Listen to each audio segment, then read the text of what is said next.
ano ba talaga ang status ng Philippine agriculture ngayon. Sanga-sanga yung dami ng problema. Pag point of view ng isang mahirap na farmer, yun talaga yung kanyang sasabihin sa anak niya na i-encourage niya talaga na maghanap ng mas magandang hanap buhay. Karamihan ng mga farmers, sabihin natin small farmers, ay hindi talaga kumikita. Lagi na lang tayong sana kumita, sana makalusot, sana maging maganda ang presyo. Ang pinakamalaking problem talaga ng Filipino farmers ay karamihan o most of the Filipino farmers ay hindi entrepreneurs. Wala silang marketing skills. Hindi nila maibenta ng maayos para ma-maximize yung kita. Madami pang problema, no? But gusto ko lang i-tackle itong isa at ito ay yung lack of government support. Detach, parang hindi nila naranasan or hindi nila naintindihan, no? Hindi nila naintindihan yung totoong sitwasyon. Malaking problema ng gobyerno talaga is the issue ng importation. So magkaroon man ng maraming imported, no? Yung Filipino farmers ay hindi na makakaranas ng 8 pesos. Dapat 18. Marireceive nila yung 18. Now, kung tatanungin mo yung mga magagaling na rice farmers ng Pilipinas, sabi nila yung 18 is not enough. Madaming import kung saan harvest season. Alam naman nila lahat na ang season lang naman ng onion January, February, March.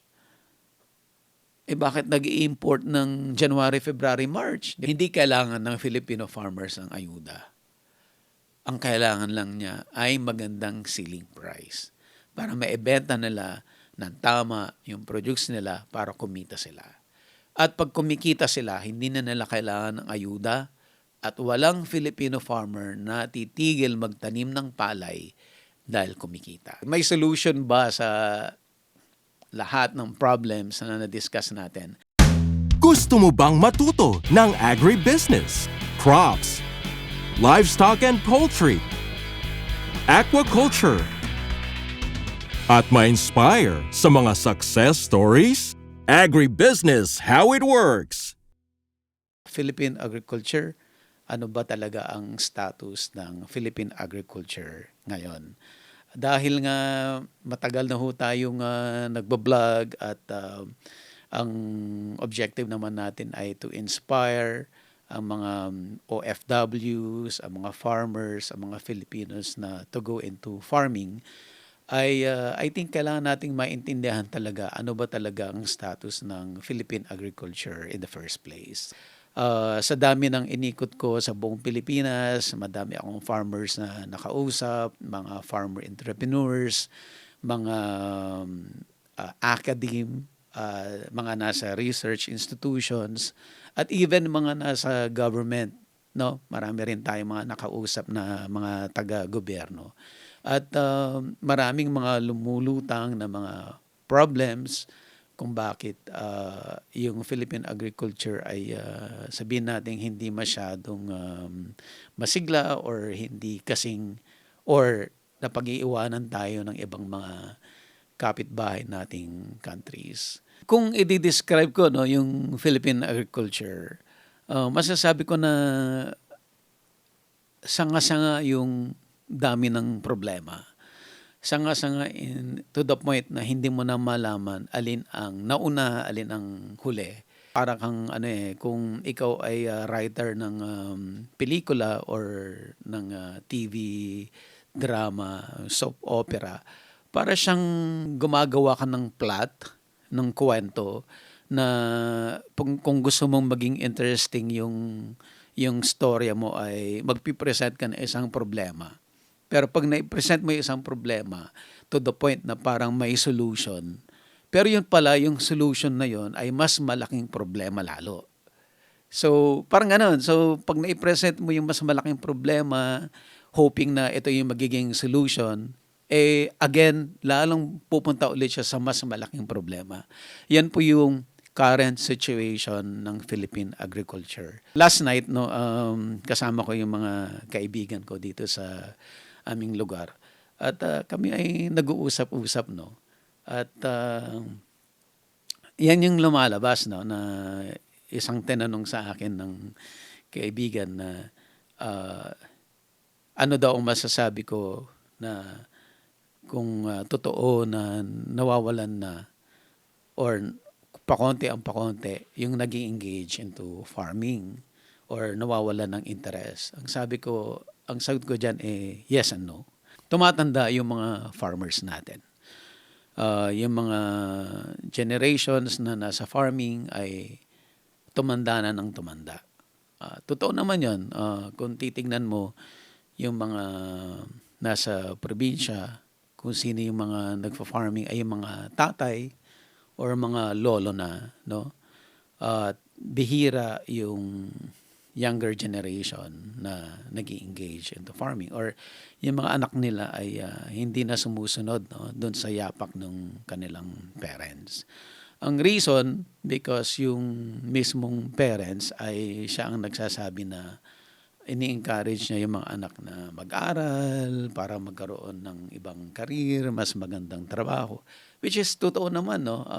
Pag point of view ng isang mahirap na farmer, yun talaga yung kanyang sasabihin sa anak niya na i-encourage niya talaga na maghanap ng mas magandang hanap buhay.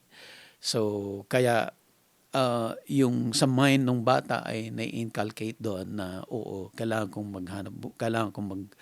mag-aral at kailangan kong umalis dito sa probinsya at maghanap ng mas magandang kabuhayan. Or most of the time, nagiging OFW.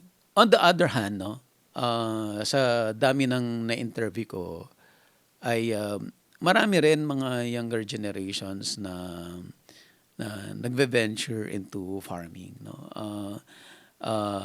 Parang ano lang parang typecasted na sinasabi natin na mas matanda yung mga nag-engage in the farming. Plus magugulat ko, no, may mga kagagraduate or college students or young professionals na kinukonsider talaga nila yung farming. At ito yung mga nag-aral, no, nakakaintindi, naka-experience na ng trabaho, nakita nila yung mundo sa labas, no, outside the province or nasa city, nakapag-aral, nakakuha sila ng experience, naintindihan yung business, no? So sila yung mga nagkaka-interest bumalik sa farming. Even yung media, even yung ganun kasi laging pinoportray lagi nilang sinasabi na ang mga kabataan ayaw. Sad to say, ako hindi talaga ako naniniwala doon. Kasi based doon sa experience ko, maraming may gusto. Yung mga nagkaka-interest, maganda kasi yung mga bata na nakapag-aral, nakakuha ng experience, ay na-open, no? Nakita nila yung opportunity. Nakita nila yung opportunity na may magandang mangyayari sa farming. So, good news, sila yung mga somehow may mga may capability para mag-start ng farming ventures. Isa pang problema sa Philippine agriculture ay yung unavailability of farmlands, no? Ang dami-daming lupa na makikita ka pag magta-travel ka sa probinsya. Ang daming lupa na nakatiwangwang. A week ago, meron akong friend na Thai, no, nandito sa Pilipinas at nagkikwentuhan nga kami at ang sinabi niya na naiinggit siya sa Pilipinas kasi napaka-fertile ng land, ng lupa natin compared to Thailand, especially doon sa region nila, doon sa probinsya nila. But ang na-notice niya, ang layo-layo daw nung biyahe, lahat ng nakikita niya ay tiwangwang na lupa, walang nakatanim. So nagtataka siya na bakit Ang swerte-swerte natin, ang ganda-ganda ng lupa natin. Wala naman nakatanim, bakante siya. Ang isang reason dyan ay yung mga may-ari ng mga farms, hindi nagfa-farm. No? Kasi may negosyo sila sa Manila or may negosyo sila sa probinsya at yung farming ay on the side. Hindi yun yung main source of livelihood nila. Or maraming mga OFW or mga Filipinos na nakatira na sa US, sa Canada, sa Australia, marami silang pag-aari sa Pilipinas. At andyan lang, nakatiwangwang lang. Wala silang interest para i-develop yung mga lupa na yon. Ang dami-daming unproductive na lupa sa Pilipinas. Another thing is, yung mga farmers natin ay maliliit yung lupa na mayroon sila, no? Namigay yung gobyerno ng lupa sa mga farmers, pero maliliit. Kung gusto mo talagang maging productive, hindi kaya maging productive dun sa mga maliliit na lupa. Especially that ang dami mo rin kasing concerns na kailangan gawin, like irrigations, ganyan, machineries. Maraming concerns na pag maliliit yung lupa, hindi rin siya nagiging productive. Sa case ng Thailand, yung mga may-ari ng lupa doon, malalaki, no? Malalaki yung mga properties nila and nakakagawa sila ng production by the volume. So, kaya nilang mag-produce ng malaki kasi malalaki yung mga lupa nila. Sa case ng Pilipinas, dahil maliliit at alam naman natin na hindi organized, no? Hindi sama-sama, hindi nagwo-work yung mga farmers as one group. Maraming mga organizations, maraming mga cooperatives, pero somehow sa totoo lang, no, hindi natin makita talaga or hindi natin maramdaman yung effect ng pangmalakihan, no. I'm not saying na hindi successful, I'm not saying na hindi maganda. Ang sinasabi ko lang ay hindi siya sapat na maramdaman talaga yung epekto nito. Isang malaking challenge talaga ay karamihan ng mga farmers, sabihin natin small farmers, ay hindi talaga kumikita. Maraming factors yan. Alam naman natin dito sa Pilipinas, ang daming disaster, no? Ang daming bagyo, ganyan. So napakahirap talaga mag-grow ng crops. Ang hirap-hirap talaga mag-farming kasi ang daming sakuna na nangyayari. Example na lang, yung lately na feature ko si Kuya Kano doon sa Cavite. Nagtatanim siya ng mga vegetables. Leafy vegetables. Dahil cash crop siya, mabilisan. But gustong-gusto niya ng maaraw. Gustong-gusto niya ng maaraw. At ang problema, pag nagsunod-sunod yung ulan at nag-ulan ng isang linggo, automatic yon, yung crops nila, sira na lahat yon, lusaw lahat yon. So, wala na silang ma-harvest at automatic lugi. So, isang factor yan kung bakit yung mga Filipino farmers ay hindi kumikita. No, buong Luzon and Visayas, ganyan yung situation. In Mindanao, kahit papano, mas safe sila konti, but still, no, inaabot na rin sila ng mga bagyo at malalakas na ulan. Malaki ring problema yung law of supply and demand. Ang laking problema yan sa Pilipinas kasi alam naman natin na tumataas ang presyo ng mga produce pag nagkaroon ng bagyo or nasira yung mga pananim, no? So, supposedly, dahil mataas ang presyo, kasi walang supply. Walang makuhang supply. So, dapat chance nung farmers yon na kumita dahil mataas ang presyo. But apparently, wala rin naman silang maraming produce kasi nga nasira nga. Parang ang hirap, no? Kasi kahit na ang taas-taas ng presyo, wala ka naman maibenta. 'Di ba? Pag wala namang bagyo, maganda yung situation, maganda yung climate, nakakapag-produce ng madami, no? Ang gaganda ng produce. Ngayon, babagsak naman ang presyo kasi ang daming nasa market. So again, lugi na naman si farmer. So parang kahit saan ka pumunta, no? Maganda ang climate o hindi, tagbagyo o hindi, parehas, halos hindi kumikita si farmer. Lumalabas lang tsambahan, no? No, may isang farmer, let's say for example, may malawakang bagyo sa north, no? North Luzon, tapos hindi nahagip yung South Luzon, so si South Luzon lang ang may produce, sila yung biglang kikita ng malaki. Pero yung farmers doon sa North Luzon, lugi. So ganun lang lagi na lang tayong sana kumita, sana makalusot, sana maging maganda ang presyo. Puro ganun, puro nag-hope lang tayo na may magandang presyo. Pero kung hindi nangyari 'yon, lugi lagi.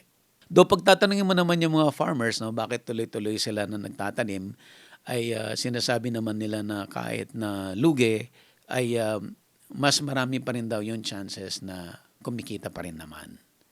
So kaya despite of yung erratic na condition, tuloy-tuloy pa rin silang nagtatanim. Another thing is yung unfair na traders, no? Maraming kasi talaga yung traders din na hindi rin talaga honest, no, doon sa totoong presyohan. Kasi syempre negosyo 'yan, gusto rin nilang kumita. So minsan hindi nagiging transparent yung presyo doon sa pagkuha nila ng goods doon sa farmer. So kung yung farmer hindi yan equip, hindi yan nag-monitor, ay ang laki ng chances na may isahan siya at hindi mai-declare yung totoong presyo sa kanya. Going doon sa discussion doon sa mga traders, maraming nagagalit sa trader. But again, hindi naman pwedeng walang trader. Kasi kung walang trader, hindi makakarating yung produce doon sa market. 'Di ba? Kasi karamihan naman ng farmers natin ay walang capability para dalhin nila mismo yung produce nila sa palengke. Aasa talaga sila sa traders na pupunta sa kanila para kunin yung produce nila, no? Kailangan lang talaga, ang lagi kong sinasabi ay ma-minimize lang yung number of traders para hindi masyadong malaki yung naipapatong doon sa produce bago makarating doon sa buyer, no? Para mura mabili ng buyer, mataas mabili ng farmer at kumita si trader. 'Yon. So again, hindi masama ang trader kasi sila talaga ang nagdadala ng produce doon sa market. Pag wala yung trader, hindi mabibili or hindi makakarating yung produce ng farmers sa end user. Ang kailangan lang talaga na dapat may honest na traders na hindi pagsasamantalahan yung mga farmers. At dapat yung farmer matuto mag-monitor ng prices para hindi sila maging victim ng mga traders na hindi honest. Sa akin, ang pinakamalaking problem talaga ng Filipino farmers ay karamihan o most of the Filipino farmers ay hindi entrepreneurs, no? tinitingnan yung farming lang, no? Matyaga, masipag, tanim ng tanim, hindi nawawalan ng pag-asa, tuloy-tuloy na magtanim, magaling, madiskarte, alam lahat yung cultural management, alam niya paano alagaan yung halaman niya. Pero hanggang dun lang, no? Wala silang aspeto na dapat yung sarili nilang produce, sila yung nagbebenta. Sila yung gagawa ng paraan para makarating yung produkto nila doon sa market.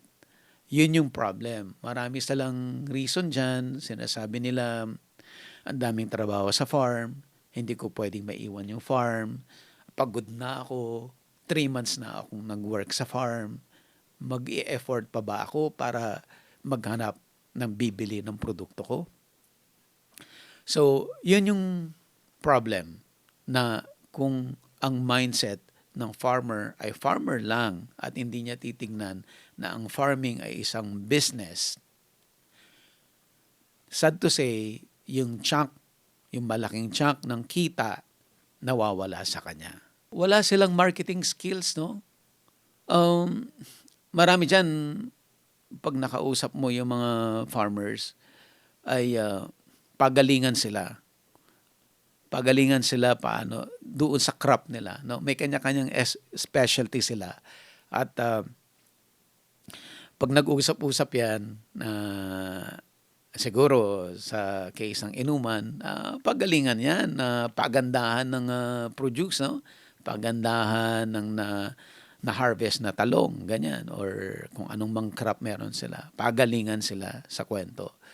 Pero wala silang marketing skills. Hindi nila maibenta ng maayos para ma-maximize yung kita. Another thing is kulang doon sa financial literacy. Yung basic na computation para makita mo yung gastos mo, para makita mo yung kita mo after mo siyang naibenta, makuha mo yung net profit, hindi yun nila na monitor. So, minsan hindi nila alam exactly how much yung in-spend nila na puhunan doon sa binenta nila. Ang nakikita lang nila yung binayad, no? Malaki yung amount na binayad, pero hindi na realize na malaki pala yung production cost, marami palang leakages, no? Marami palang hindi na account, may mga utang pala, no? Yung ang laki na pala ng inutang, ganyan. Or yung inutang, hindi naman pala lahat ginamit doon sa pagpapaganda ng halaman. Pero eventually, pag magbabayad na ng utang, lahat ng kinita, maibabayad. So, yan, yung mga simple ganon, no, na maraming instances na it's either yung malaking percentage nung inutang ay napunta sa, let's say, allowance ng anak or bumili ng gamit sa bahay, ganyan. So, yung inutang, normally, kung 100% yung inutang, baka yung 50% lang ang may allocate o may ibigay doon sa kanyang halaman. So pag nagbunga yan, no, syempre iba yung supposedly ibubunga nung 100% sana nung capital ay na-invest versus doon sa 50% lang. But yung 50% lang na kinita, lahat yan ibabayad doon sa 100% na utang. Ganun yung nangyayari. Dapat maging business-minded yung farmer. Nakakatuwa pag may mga na-interview ako na kahit malilit na farmer ay alam nilang magtabi, no? Pag sila ay may mga sistema sila. May sistema sila paano nila mababayaran yung mga farm workers nila. May sistema sila paano sila magtatabi para pag may nangyaring disaster, bagyo, ganyan, nalusaw yung pananim, ay immediately may mabubunot sila para makapagtanim ulit. Kasi pag wala kang naka-reserve na pera at ikaw ay nadinaanan ng bagyo, wala na yon. Hindi ka na makakabangon. Hindi ka makapagtanim ulit. So, maghanap ka pa ng pera, mangungutang ka pa, ganyan. So, nagkakaroon ng time na nakatenga yung farm na supposedly nag-grow na yung bagong plant. So, by the time na magkaroon ng bentahan, nahuli ka na naman. Kasi nga, kung let's say for example, nagbagyo, nasira lahat. At kung sino yung unang nakapagtanim, siya yung unang mag-harvest, siya yung unang magbe-benefit nung magandang presyo. Pag ikaw ay nahuling nagtanim, by the time na nag-harvest ka, wala na naman presyo, bagsak na naman kasi nahuli ka na naman. So, ganun ka-importante na dapat may natatabi ka na pera para immediately pag dumating yung mga sakuna ay makapag-start ka kaagad. Another problem ng Philippine agriculture ay yung medyo late na tayo sa mechanization, no? Good thing, no? Ang daming mga companies ngayon na engage sa mechanization. Andiyan sila all certified equipment, no? Na nagpaparating sila ng mga machineries para magamit ng mga farmers. Andyan sila Agridome, no? Na nagpaparating ng mga equipment na para ma-modernize yung ating agriculture. Andyan sila Turbine Sales, no? Sila Sir Emmy, no? Na gumagawa ng mga modern greenhouses. Malaking bagay, no? Na sana kung maging modernize yung agriculture natin ay mas magiging productive yung bawat Pilipino. The problem is, karamihan ng mga malilit nating farmers ay hindi ma-afford yung ganitong mga technology. Kaya medyo mahirap, no? But again, going back, kung sana kung yung farmer ay may pagka-entrepreneur at alam niya na kailangan siya magtipid, kailangan niya mag-save, at unti-unti kailangan niyang mag-improve yung farming niya, unti-unti kailangan niyang mag-invest, at kailangan niyang i-modernize kahit unti-unti, ay sigurado, no, gaganda ang buhay. Naalala ko, marami naman din akong na-feature na mga nag-start sa walang-wala, no? Sir Guido Bagsik, no, sa Oriental Mindoro, sa Calapan, na nag-start din naman siya na walang-wala rin. Pero dahil meron siyang maganda yung entrepreneurial mindset, ay lumaki siya ng ganito kalaki na isa sa pinakamalaking rice mill, pwede kong sabihin, sa buong Pilipinas. Super modern, super high-tech, with 100 of hectares of rice field na minamodernize niya, gumagamit siya ng technology, mechanized, gumagamit ng drone, irrigation system niya maganda, pilapil niya ginawa niyang cemented, no? So marami siyang improvement, at bawat improvement na to ay palaki ng palaki yung kanyang kinikita. Si Kaonyo, no? Si Kaonyo Paraon, nag-start siya as a family driver. Ngayon, meron siyang 15 hectares na sariling lupa, pero yung sinasaka niya is more than 100 hectares, no? Na maraming mga farm owners, hindi na nila kayang i-farm, binibigay sa kanya para siya ang mag-manage. So, ganun kalaki yung kanyang fina-farm, no? At ganun din, no? Nag-i-engage din siya sa mechanization, modernization, at very entrepreneur din siya. Naintindihan niya na kailangan niyang pagbutihin yung kanyang marketing para gumanda yung kanyang business. Isang example pa dyan si Sir Alex Briones, no? Though, again, kanya rin ang kwento rin niya, nag-start din naman siya sa walang-wala. Pero dahil sa may diskarte siya, ay napalago niya yung kanyang poultry business, at while nagpo-poultry business siya, yung extra income niya, binibili niya ng mga lupa. Yung mga lupang binibili niya, dahil hindi pa niya maasikaso yung mga farm, pinapahiram niya muna, like pinapasaka niya muna kay kaonyo, ganyan. Until dumating yung time na ready na siya. So, ready na siya kasi nakaipon na siya ng maraming rice field, nakabili na siya ng mga machineries, nakapag-set up siya ng dryer niya, ng bodega niya. So, ready na siya. Yun, maluwang, super luwang din yung kanyang taniman.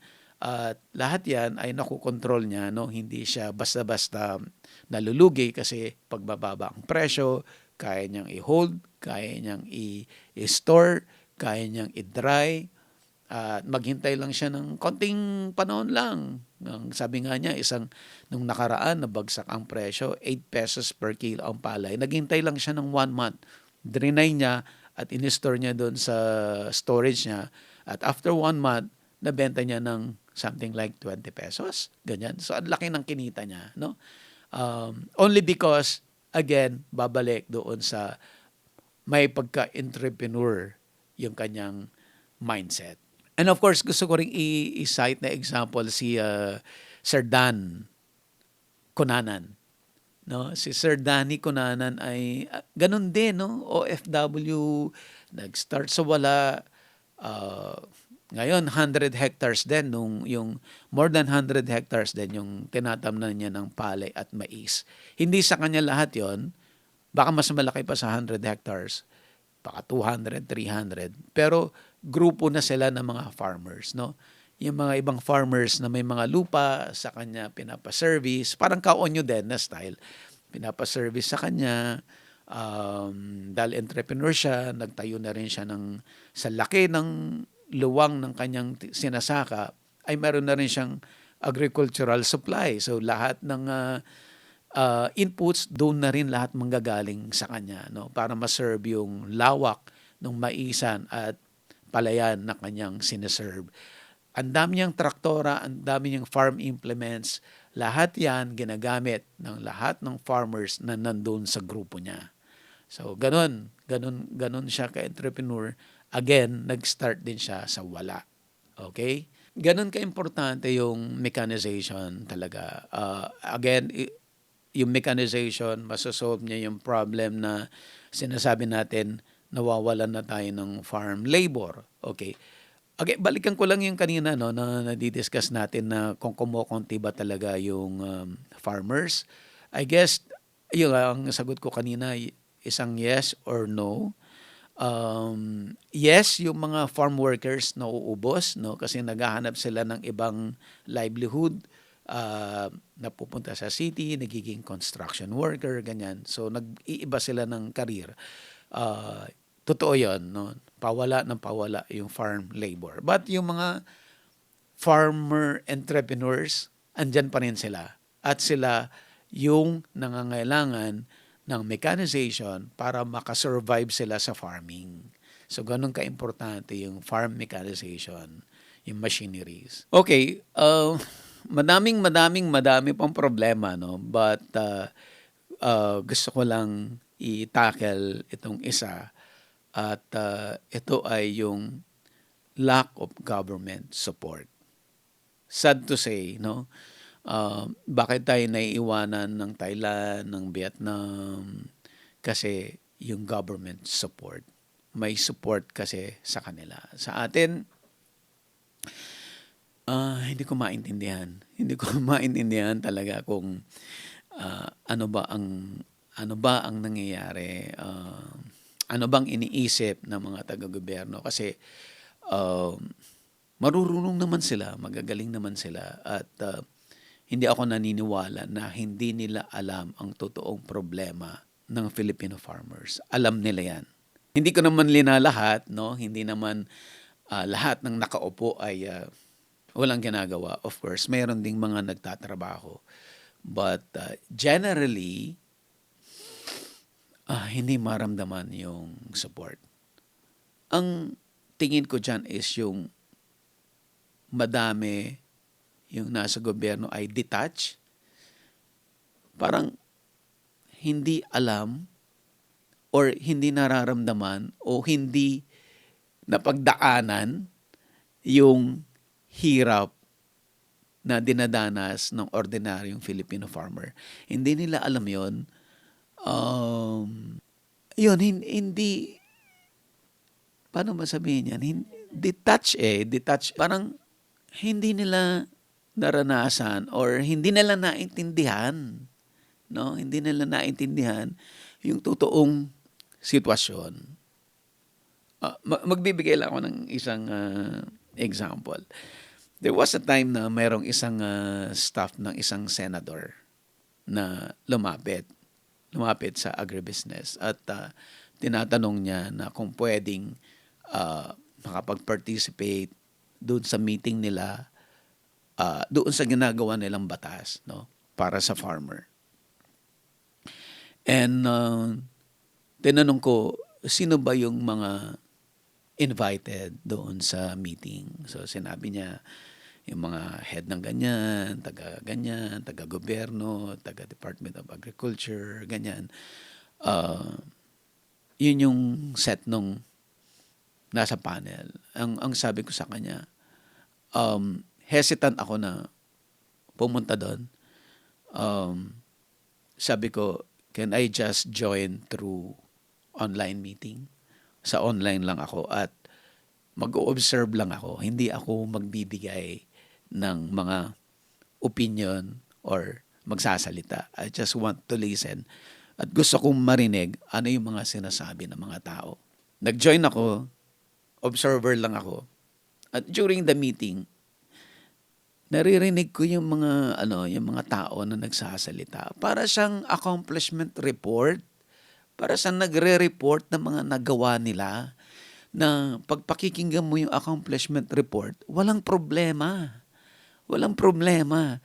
So kung ganun ang maririnig ni Senador, na wala palang problema, so what's the point na gumagawa kayo ng batas na wala naman palang problema eh. Wala naman palang kailangang isolve. Ang dami nyo naman palang na-accomplish.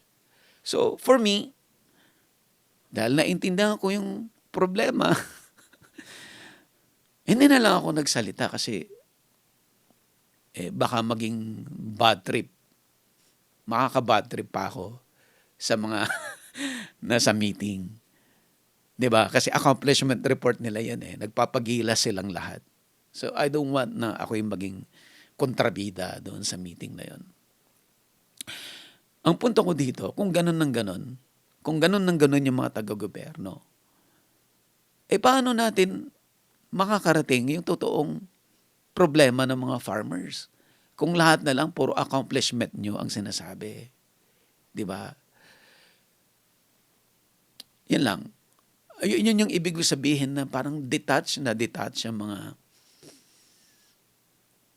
opisyal natin doon sa totoong nangyayari sa mga farmers natin. Again, hindi naman lahat. Again, marami naman mga opisyal na nagtatrabaho rin na maayos. No? So, this is just my opinion. Isa pang nakikita kong problem with the government ay yung continuity ng project. Dahil, siguro I think yun ang advantage ng Thailand, no? Kasi may king. So, yung king hindi naman yan basta napapalitan. At nagtatagal hanggat hindi habang buhay siya, andyan siya. So, parang somehow, kung ano yung project niya na gusto niyang gawin, somehow, may continuity, tuloy-tuloy ng matagal hanggat makita mo yung resulta. No? Sa Pilipinas, dahil nagbabago yung presidente at kalimitan, ay hindi magkaalyado yung yung susunod. So, yung mga projects walang continuity. Hindi lang 'yan, no? Hindi dahil sa hindi magkaalyado yung umuupo. But kahit siguro magkaalyado, wala pa rin continuity kasi yung gusto ng bawat isa ay pag naitatak, okay, ako yung presidente ngayon, nakagawa ako ng magandang project. Tumatak yun doon sa tao, maganda yung project ko. Pagdating ng next president or administration, iba yung priority. Tapos na yan eh. Dapat ako, magkaroon din ako ng sarili kong project na tatatak sa tao. So, gagawa rin ako ng project ko. So, hindi niya i-adapt yung isang magandang project, nag-work na project from previous administration only because gusto niya ay magkaroon din siya ng sarili niya na siya yung credit. Posibleng mali ako, no? But somehow, yun yung sarili kong observation. Okay? Sarili kong opinion. Again, until now, no, sa sector ng agriculture, yung infrastructure, mahina pa rin, farm-to-market roads, ang dami pa rin wala. Ang dami pa rin nating farmers na problema pa rin nila, paano nila iluluwas yung mga produkto nila. Ang ending dahil napakahirap iluwas ang mga produkto, tumataas ang production cost. Kaya tumataas yung presyo ng bawat produce na binibigay o dinadala sa market. Nung last month, nandun kami sa Davao, no? Doon sa Kapatagan, sa Digos. Doon sa Kapatagan, ito yung vegetable bowl nung somehow ng Davao. At ang doon maganda na, no? Madami ng mga kalsada ngayon at way back in the 90s nung unang nakarating ako doon, ang mode of transportation ng mga farmers ay kabayo, no, na may mga malalaking basket, no, na dinadala sa trading post yung mga gulay nila. Ngayon hindi na, no, motor na. So somehow faster, mas convenient. But then again, ang kwento niyan, before sila makarating doon sa mga kalsada, nanggaling yan sa mga bundok-bundok din. Na hirap pa rin sila ibaba until now.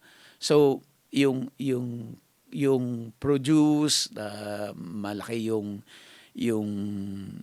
ang tawag dito, yung losses, yung may nasisira, bumababa yung quality, ganon, bago makarating doon sa pamilihan.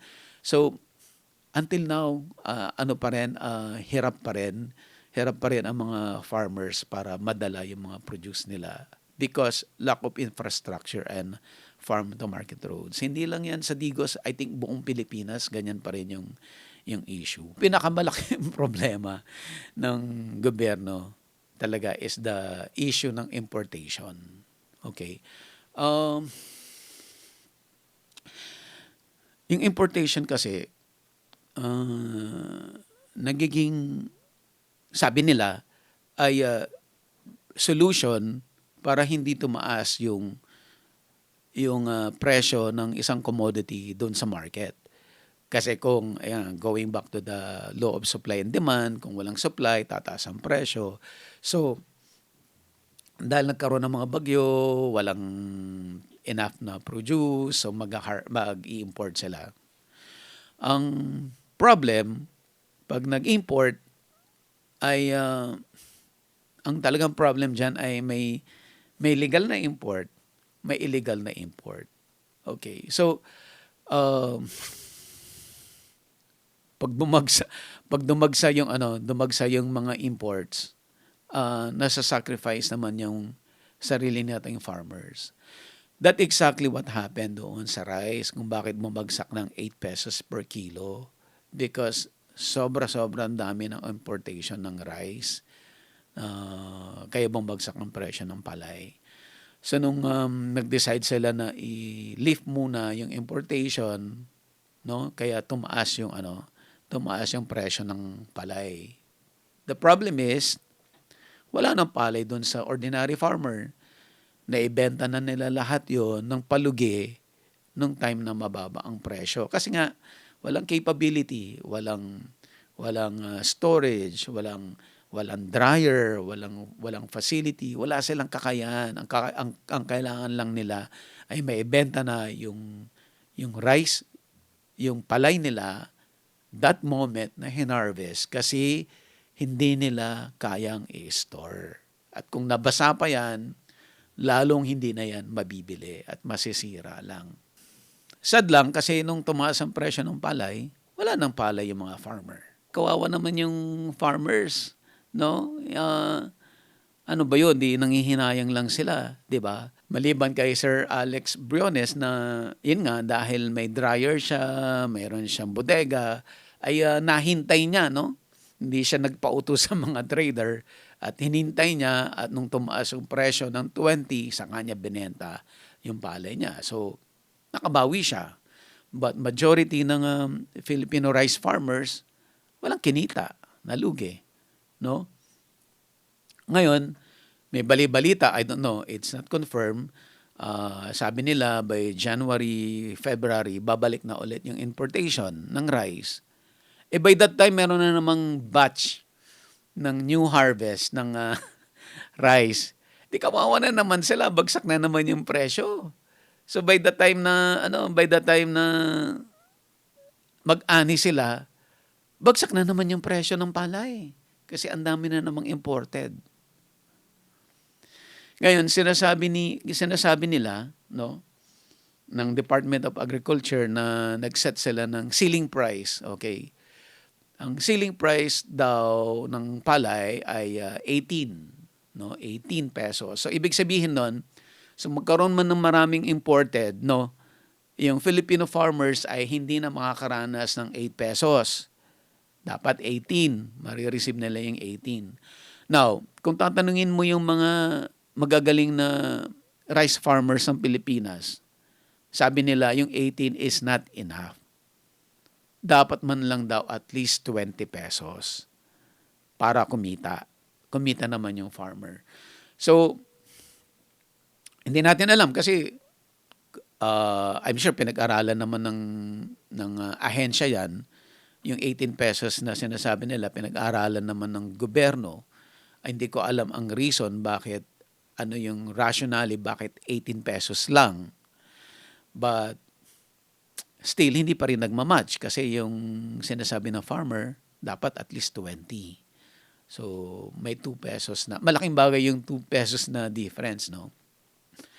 On the other hand, kaysa naman sa 8 pesos, no? Kung totoong may implement nila yung 18, di kahit papaano naman, no? Kaysa naman yung yun nga, yung 8 pesos na nangyari kailan.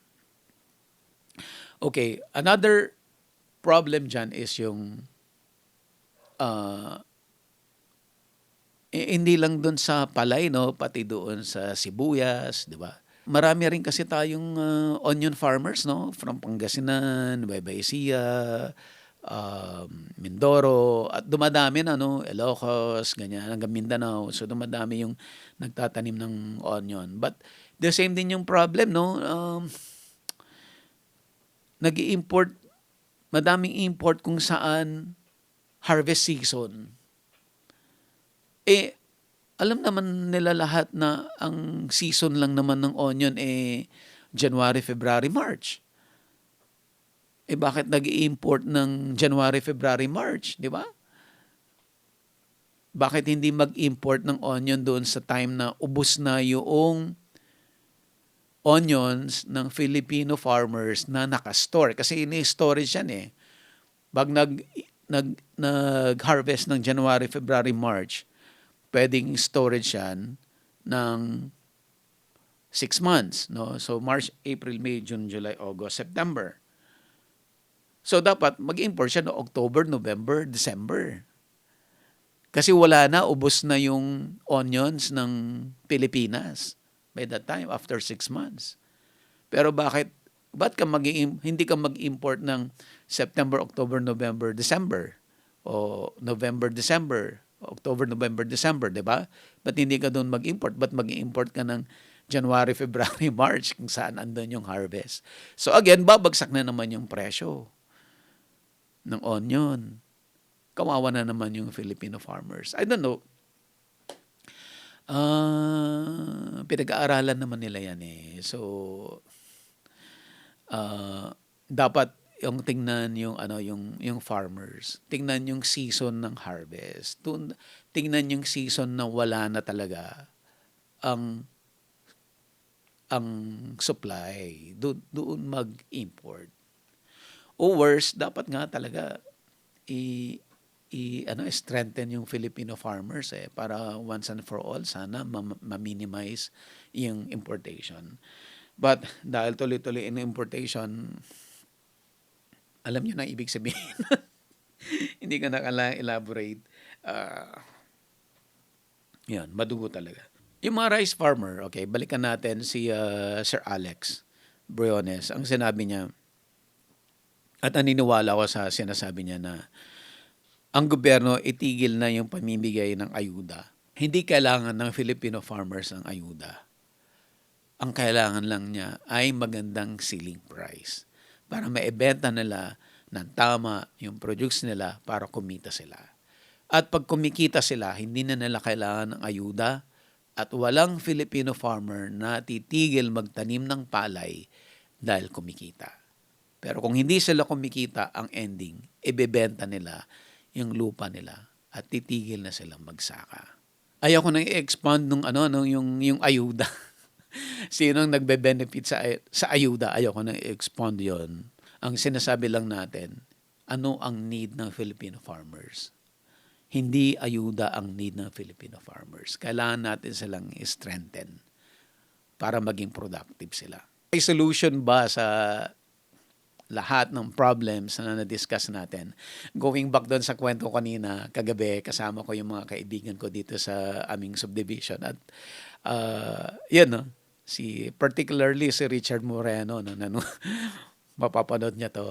Yun yung sinasabi niya lagi na kasi si Richard maano rin, very entrepreneur, he's also a farmer, at yun ang sinasabi niya lagi, may solution ba? Ang dami nating problema, ang dami nating sinasabing problema, pero bottom line, may solution ba yung problemang ito? Ano na ang gagawin natin?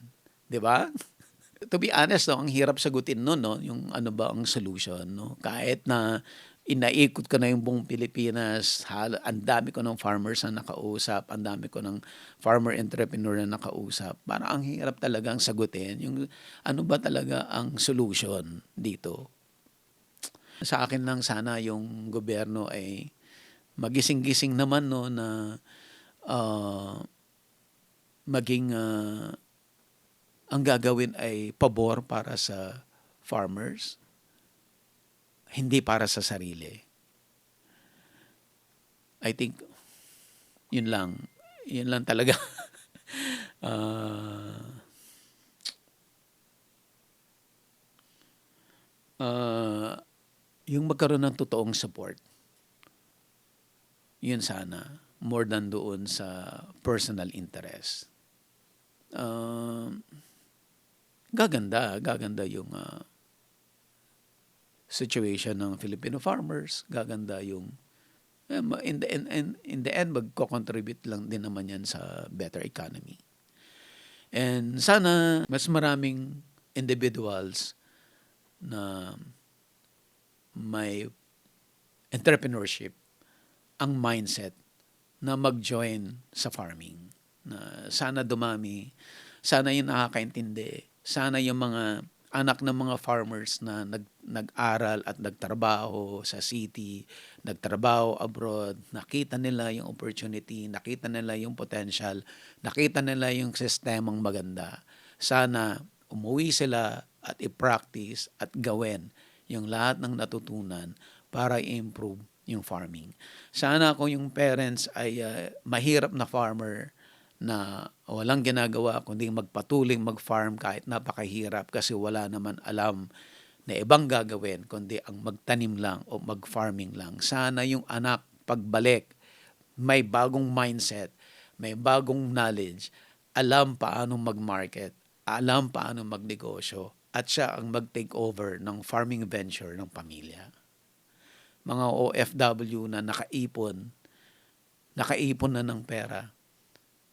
Like for example si Cap Victor Corrales, sir, nanonood ka kahit nasa barko, no? Magaling na seaman, kapitan ng matagal na panahon, nanggaling din sa hirap pero umunlad. At I'm so impressed sa kanya kasi kahit nandun siya sa abroad ay ang dami niyang business ventures dito sa Pilipinas. Ang dami. At paluwang ng paluwang yung farm niya. At yung farm niya, tuwing uuwi siya, wala siyang ginawa kundi mamili ng mga itatanim niya doon sa farm. No? Ganon siya nag-i-invest doon sa farming. Ganon niya nakikita na may pupuntahan yung farming niya dito sa Pilipinas. So, nagpi-prepare siya, no, for retirement. Actually, ready na siya eh. Para sa akin, kung ako base doon sa nakikita ko sa kanya, paano kami magkwentuhan. Ready na siya eh. Anytime, pag uwi niya ng Pilipinas, hindi siya maghihirap, no? Yung kung ano yung tinatamasa niya na pera na meron siya habang seaman siya, habang kapitan siya, ay for sure kikitain niya, baka mas higit pa pag andito na siya sa Pilipinas for good, no? So sana ganon yung mangyari.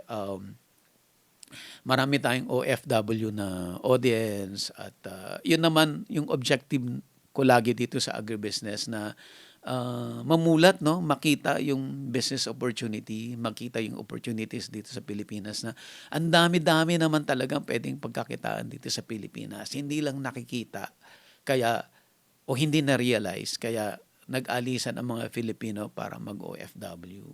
Pero sana pagdating ng araw, pag uwi ng Pilipinas ay magkaroon ng magandang hanap buhay at hindi babalik doon sa poverty na iniwan. Yun naman yung reason kung bakit nag-OFW para makaalis sa poverty. Pero maraming OFW pagbalik sa Pilipinas, mahirap pa rin. Sana hindi mangyari yun. Sana magbago yung buhay at i-consider yung farming dito sa Pilipinas. Basta gawin lang ng tama, maging entrepreneur, maging negosyante, i-treat ng negosyante ang farming para magbago ang buhay. So, yun lang po yung but before tayong mag-end, medyo mahaba na yung ating podcast for today, ay